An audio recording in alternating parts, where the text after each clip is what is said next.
raised with the old trope of no pain, no gain? We've been marketed to with the theme of no pain, no gain. Work hard and suffer, and then eventually, your reward will come, even if it's 20 years, 30 years, 40 years, or in some religious schools of thoughts, after you die. That's when you get your reward. And I realized that I spent so many years living under stressful conditions, working under stressful conditions, just to get to that end result. And I have learned, and I teach my coaching clients, that we don't have to suffer and you can always change your mind. So thank you for joining me. Hello, I'm Stefani. Welcome to my YouTube channel, Abundance Attractors. If you like what you're hearing, please go ahead and subscribe below and hit the like button so I can expand my reach to other working professionals like you. My mission is to spread abundance and to teach you how you can create more abundance in your life, financially, with loving relationships, with circumstances and opening new doors. It is based in the law of attraction and manifestation, but I want to make it very practical and approachable for working professionals like you who may not have heard about this or just think it's woo-woo. So I want to take the principle today of, working hard, sweating, stressing, that we can't get anywhere in life without suffering. And I watched a woman who was on one of my sales teams in corporate America, and boy, did she suffer. She was suffering. She had back issues. She was in the hospital all the time. She was always sick. Her kids would get sick. Everyone around her would get sick. And I asked her one day, this job seems to cause you a lot of stress. Why are you doing this? Because physical ailments are a manifestation of what we're going through emotionally. And she said, well, I'm in it for the stock payout. At some point, 10, 15, 20 years from now, I will finally have all the money I need, and then I can leave this stressful job. Well, guess what happened? 6 months later, she got laid off. That was it. She got laid off. So she did not get to reap the benefits of her suffering. And she ended up instead making herself so sick throughout those couple of years that we worked together. And I'm not saying that you shouldn't be in a corporate job. There are a lot of people who find happiness and satisfaction and fulfillment in their corporate jobs. It just was clearly not an alignment for her. And I think she stuck with it because of that no pain, no gain, you must suffer. The only place I've ever experienced in my life where a little bit of suffering actually paid off is in the gym, is in pushing our physical bodies to certain limits so that we can grow muscle and stay strong and, put that stress on our physical systems in a good way, in hopefully healthy athletics. But when it comes to work and family, I have found that choosing a path of stress does not improve things 5, 10, 15, 20 years down the line. And there are a lot of you in corporate jobs who are just putting up with the stress, who find yourself missing out on moments with your family, who, yes, maybe you're putting money in the bank, but you now feel the golden handcuffs of that, and you're just not happy.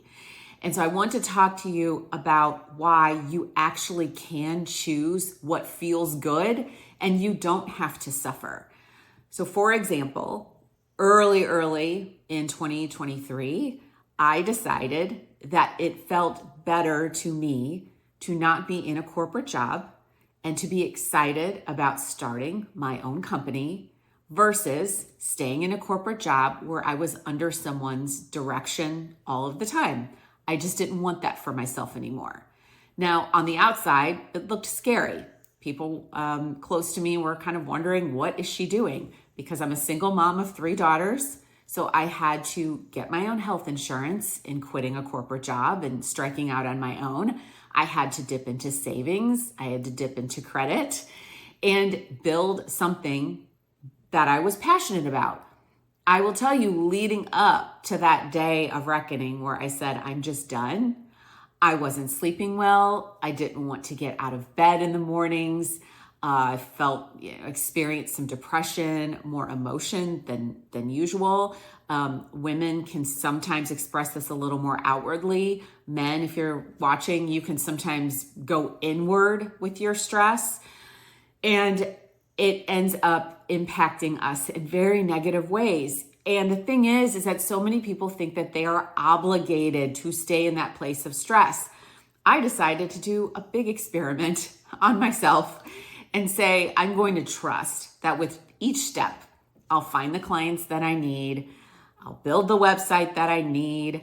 I will find some health insurance. I will have enough savings until I get enough clients going.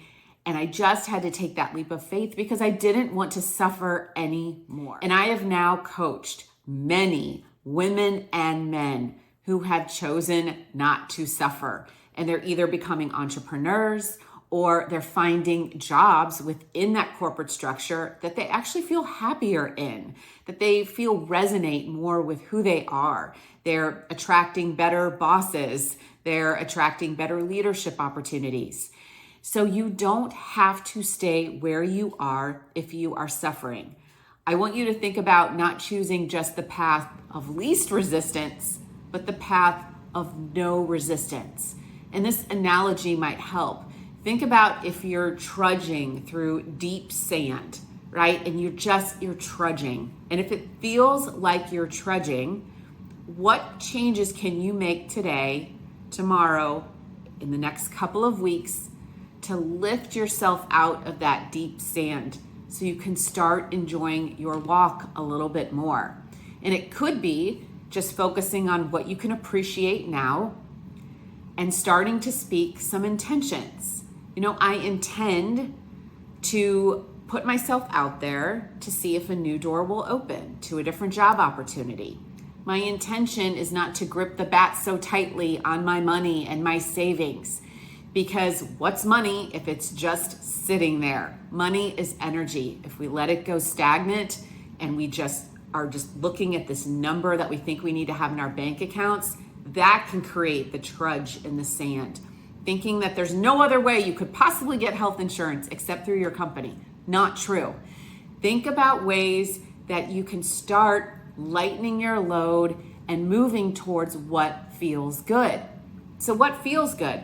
For some of you, it might feel good to start your own business, even if it feels a little scary. But if it feels better and it feels lighter, that might be a good path for you. If it feels good to say, I'm going to walk away from this toxic boss because I know I deserve better in leadership and I can bring my talents elsewhere. Great. That starts to get you out of the sand and lift you up. So I want you to think about and just write it down. What can I do to get out of this deep level of sand, even if it doesn't make sense on paper, okay? Even if it doesn't make sense. On paper, my financial advisor said, Stephanie, you're not really financially ready to start your own company until you have about 10 more years of savings. And I was like, 10 years? I cannot wait one more day to do what I want to do and to pick the path of no resistance and to feel good, to be excited to get out of bed in the morning, to feel inspired to help other people. That's what I knew I had to do, even though on paper it didn't make sense. I will tell you from a practical standpoint, I went from starting my business with not a single client to now making 6 figures in a year. So there are ways that you can attract amazing opportunities. And if you decide to stay in a corporate job, great. What's another job that you can go do that will appreciate your talents and your skills? Okay, we don't have to suffer. And I'll just end on a fun story of how choosing what feels good can lead to something unbelievable. And it's a story that I'll expand on later in future posts about how I'm going to the Emmys, the 2024 Emmys in Los Angeles. But what led to that is I felt good about quitting my corporate job. That felt pretty good. It felt very good and exciting to start my own company. It felt really good to get my first client, my first individual client. Felt really good to get my first corporate client. Felt really good to get my referral, a next referral from that first corporate client, to get referrals from my individual coaching clients. And then I started sleeping better. That felt good. Felt good to wake up and be excited to start my day. It even feels good for me to work late hours on my business because I love my business. And what happened was I started the business, then I met a CEO of a wine company.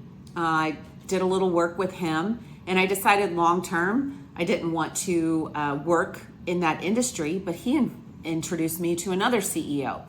That CEO got me into more public speaking and gave me some opportunities.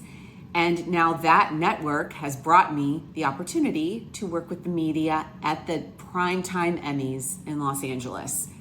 That feels really good. So I've stopped suffering. I've decided to chase what feels good. Not chase, that's the wrong word. I've decided to attract what feels good. And the more I feel good, the more good things I'm attracting. You can do that too. You can do that in the context of your corporate structure. You can do that in the context of deciding to become an entrepreneur. So let's continue the conversation. Please post below your questions or tell me where you're feeling stuck in the deep sand. And I'm here to help. I want your comments and your feedback. I want to help you get out of that deep sand. I'm Stefani Seek with Abundance Attractors. Please subscribe to my channel, like this video, comment, and I will see you very soon.